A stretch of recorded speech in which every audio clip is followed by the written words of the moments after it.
नमस्कार दोस्तों, आप सभी का स्वागत है हमारे YouTube चैनल राज नोट्स पॉइंट में। दोस्तों, आज हम बात करेंगे संपूर्ण राजस्थान इतिहास के एक साथ महत्वपूर्ण क्वेश्चनों की। तो दोस्तों, ये क्लास आपके लिए बहुत ही ज़्यादा महत्वपूर्ण रहने वाली है। तो चलिए दोस्तों, बिना टाइम वेस्ट की वीडियो को शुरू करते हैं। आज का हमारा पहला क्वेश्चन है कि हल्दी घाटी के युद्ध में कौन महाराणा प्रताप की सेना में शामिल नहीं था। दोस्तों, अच्छा क्वेश्चन है और ये क्वेश्चन सेकेंड ग्रेड के अंदर पूछा गया है।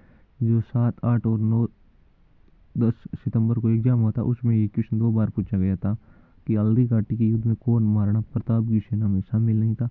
तो दोस्तों, जगन्नाथ कछुआ है वो महाराणा प्रताप की सेना में शामिल नहीं होकर वो अकबर की सेना में शामिल। इस चीज़ का ध्यान रखना। बामन शाह, पुंजा भील और हाकिम कासूरी तीनों है वो महाराणा प्रताप की सेना में शामिल थे। अच्छा क्वेश्चन है, क्योंकि अधिकतर विद्यार्थी हैं वो हाकिम कासूरी नाम देखते ही वो इस पर क्लिक करेंगे। तो दोस्तों, इसे पूरा आपको ध्यान रखना है। हाकिम कासूरी वो अकबर की सेना में शामिल नहीं थे, वो तो महाराणा प्रताप की सेना में ही शामिल थे। लेकिन जगन्नाथ कछुआ है वो अकबर की सेना में शामिल थे। इस चीज़ का थोड़ा ध्यान रखना। नेक्स्ट हमारा क्वेश्चन है कि खानवा के युद्ध में राणा सांगा के पाती प्रवण के तहत कौन सा शासक शामिल नहीं था। दोस्तों, ये भी अच्छा क्वेश्चन है। यहाँ से क्वेश्चन है वो बार बार पूछे जाने की पूरी संभावना रहती है और पूछे भी जाते हैं कि खानवा का युद्ध हुआ था, उसमें राणा सांगा के पाती प्रवण के तहत कौन कौन से शासक वो शामिल थे और कौन से शासक शामिल नहीं थे। तो झाला अज्जा है वो भी शामिल थे, उदय सिंह जी है वो भी शामिल थे और मालदेव वो भी शामिल थे। लेकिन बनवीर है वो पाती प्रवण के तहत शामिल नहीं थे। अच्छा क्वेश्चन है दोस्तों, ध्यान रखना, यहाँ से क्वेश्चन बनने की पूरी संभावनाएं है। नेक्स्ट हमारा क्वेश्चन है कि मारवाड़ के राठौड़ों का वास्तविक संस्थापक कौन थे। दोस्तों, अच्छा क्वेश्चन है कि मारवाड़ के राठौड़ों का वास्तविक संस्थापक की बात हो रही है। तो दोस्तों, यहीं पर क्वेश्चन का ध्यान रखना, क्योंकि यहाँ पर आपको संस्थापक और वास्तविक संस्थापक दोनों दिए गए हैं। तो क्वेश्चन क्या पूछ रहे हैं आप उस पर ध्यान दे रहे हैं। यह वास्तविक संस्थापक की बात हो रही है तो राव चुंडा होंगे, जबकि राव सिंहा तो इनके संस्थापक थे, क्योंकि उन्होंने तो राठौड़ों के जो संस्थापक है वो तो राव सिंह थे, क्योंकि इन्हीं से ही इनका शुरू होता है। जबकि ये वास्तविक संस्थापक है वो राव चुंडा थे। नेक्स्ट हमारा क्वेश्चन है कि मारवाड़ के किस शासक को अश्मत वाला शासक या भारत का महान पुरुषार्थ राजकुमार आदि के नामों से जाना जाता है। दोस्तों, अच्छा क्वेश्चन है, क्योंकि ये क्वेश्चन भी पूछा जा चुका है कि मारवाड़ के किस शासक को अश्मत वाला शासक, भारत का महान पुरुषार्थ राजकुमार आदि नामों से संबोधित किया जाता है। तो वो राव मालदेव है। मालदेव को अश्मत वाला शासक कहा जाता है। ध्यान रखना, मालदेव अश्मत, जैसे अस्मत में मैं आता है मालदेव, अश्मत वाला शासक मालदेव को कहा जाता है। अच्छा क्वेश्चन है दोस्तों। नेक्स्ट हमारा क्वेश्चन है कि 1572-74 तक जोधपुर का प्रशासक कौन था। मतलब जोधपुर का प्रशासक है वो किसे नियुक्त किया गया था। दोस्तों, ये भी अच्छा क्वेश्चन है कि 1572-74 तक जोधपुर का प्रशासक कौन था। तो राय सिंह है वो जोधपुर के प्रशासक थे। कब? 1572-74 तक जोधपुर के प्रशासक कौन थे? वो राय सिंह थे। नेक्स्ट हमारा क्वेश्चन है कि बीकानेर के राठौड़ वंश के अंतिम शासक कौन थे। दोस्तों, वेरी इंपॉर्टेंट क्वेश्चन है कि बीकानेर के राठौड़ वंश है उनके अंतिम शासक कौन थे। तो अंतिम शासक है वो शार्दुल सिंह थे। क्योंकि आप गंगा सिंह मत कर देना, क्योंकि अधिकतर विद्यार्थी हैं वो गंगा सिंह करेंगे। और ये क्वेश्चन है जो भी फिलहाल एग्जाम हुए कर्मचारी चयन बोर्ड के, उनमें ये क्वेश्चन पूछा गया था कि बीकानेर के राठौड़ वंश है उनके अंतिम संस्थापक है वो शार्दुल सिंह जी थे। क्योंकि ये राजस्थान के एकीकरण के समय ही शार्दुल सिंह जी थे। तो ध्यान रख लेना, गंगा सिंह मत कर देना। यहाँ पर बीकानेर के राठौड़ वंश के अंतिम राठौड़ वंश की बात हो रही है तो शार्दुल सिंह जी थे। नेक्स्ट हमारा क्वेश्चन है कि दिवेर का युद्ध कब हुआ था। दोस्तों, दिवेर का युद्ध है वो अक्टूबर 1582 में हुआ था। दिवेर का युद्ध कब हुआ था? अक्टूबर। और कब? 1582। आप इनका महीना जरूर ध्यान रखना। अक्टूबर 1582 अक्टूबर के अंदर हुआ था। क्योंकि जब ये क्वेश्चन आता है, मतलब या तो सभी को 1582 सभी ने रट रखा है, लेकिन जब भी दिनांक आती है ना तो कन्फ्यूज हो ही जाते हैं आखिरकार। तो ध्यान रखना, दिवेर अक्टूबर। दिवेर का युद्ध कब हुआ था? अक्टूबर 1582। क्योंकि 82 सभी को याद होगा, अक्टूबर रट लेना दोस्तों, क्योंकि क्वेश्चन बनते हैं तो ऐसे ही बनते हैं और क्वेश्चन कहीं से नहीं आते हैं।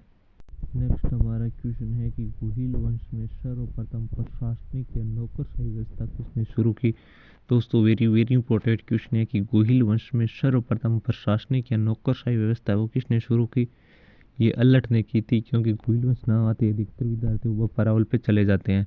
तो दोस्तों मैं ऐसे क्वेश्चन लाया हूँ जहाँ पर आप कन्फ्यूज होते हो, वो क्वेश्चन मैंने ऐड किए हैं क्यों, ताकि आपका कन्फ्यूज है वो दूर किया जा सके। तो गोहिल वंश है, उसमें प्रशासनिक और नौकरशाही व्यवस्था है।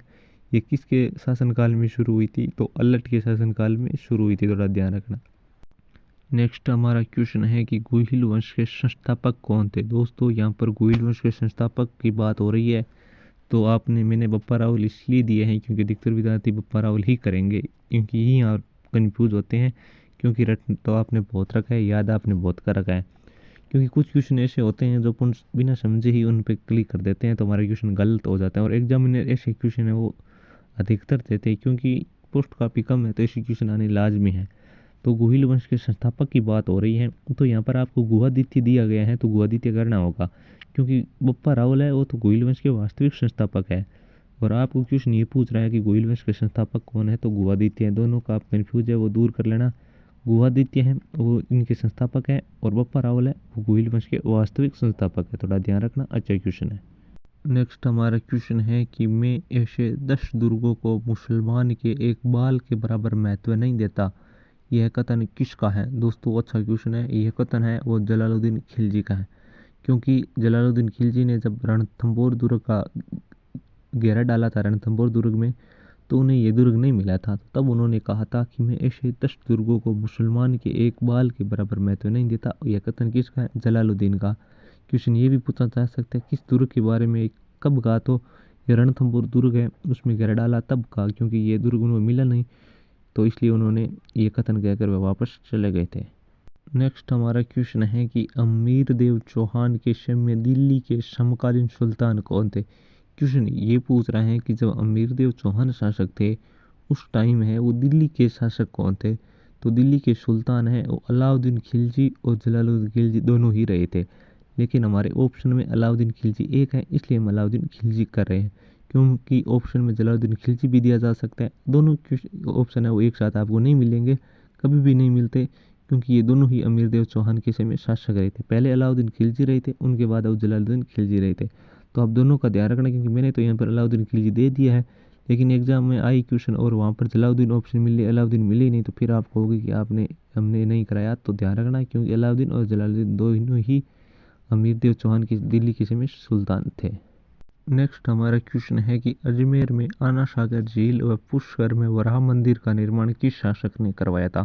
तो दोस्तों ये क्वेश्चन है जो सेकंड ग्रेड के अंदर हाल ही में भी पूछा गया है, तो इसका सही आंसर होगा अर्णोराज, क्योंकि अधिकतर विद्यार्थियों ने ही अजय राज कर दिया था, तब मैं ये क्वेश्चन ऐड किया है। क्योंकि आप ना ज़्यादा सोचते नहीं हो, आप तुरंत ना, जैसे अजय राज दिख गया तो आप अर्णोराज तक जाते हो नहीं, अगर अर्णोराज दिख गया तो आप विशल देव पर जाते हो नहीं हो, क्योंकि ये हमारी कमज़ोरी रहती है। और मैं ऐसे ऐसे क्वेश्चन ऐड किए जहाँ पर हमारी कमज़ोरी रहती है, और उन कमज़ोरी को सुधारना हमारा परम लक्ष्य है। क्योंकि जब भी हम असफल होते हैं ना, कुछ तो कुछ गलतियाँ हमारी हो जाती हैं, और उन गलतियों को जब भी सुधारते हैं तो सफलता हमें तुरंत मिल जाती है। तो मैं उन गलतियों को सुधारना है, और मैं वही आपके साथ साझा कर रहा हूँ, वहाँ कर आप गलती कहाँ कर करोगे। तो अजमेर में आना सागर झील है और पुष्कर में वराह मंदिर है, उनका निर्माण अर्णोराज ने किया था, क्योंकि अजय राज ने तो अजमेर बसाया था, ना कि आना सागर झील का निर्माण किया था। इस चीज़ का आप थोड़ा ध्यान रखना। नेक्स्ट हमारा क्वेश्चन है कि कन्नौज शाखा के पुनः संस्थापक कौन थे? दोस्तों अच्छा क्वेश्चन है, और ये क्वेश्चन जो रीट 2023 हुई थी उसमें पूछा गया था। मैंने ये क्वेश्चन इसलिए ऐड किया मुझको, ताकि आपको पता चले कि क्वेश्चन है वो इतिहास में किस प्रकार के क्वेश्चन पूछे जाते हैं। तो आप ध्यान रखना कि इसी प्रकार के क्वेश्चन आपको देखने को मिलेंगे। तो कन्नौज शाखा है उनके पुनः संस्थापक कौन थे? उनके नागभट्ट सेकंड थे। तो ध्यान रखना कौन थे? नागभट्ट सेकंड। पुनः संस्थापक की बात हो रही है, ना कि संस्थापक, किस चीज़ का आप ध्यान रखना। तो कन्नौज शाखा के पुनः संस्थापक कौन थे? नागभट्ट सेकंड। नेक्स्ट हमारा क्वेश्चन है कि मंडोर प्रतिहारों की वंशावली किस शासक से शुरू होती है? तो रजिल से शुरू होती है। ध्यान रखना, अच्छा क्वेश्चन है कि मंडोर प्रतिहारों की वंशावली किस शासक से शुरू होती है? वो है रजिल से। नेक्स्ट हमारा क्वेश्चन है खातौली का युद्ध किन के मध्य हुआ था?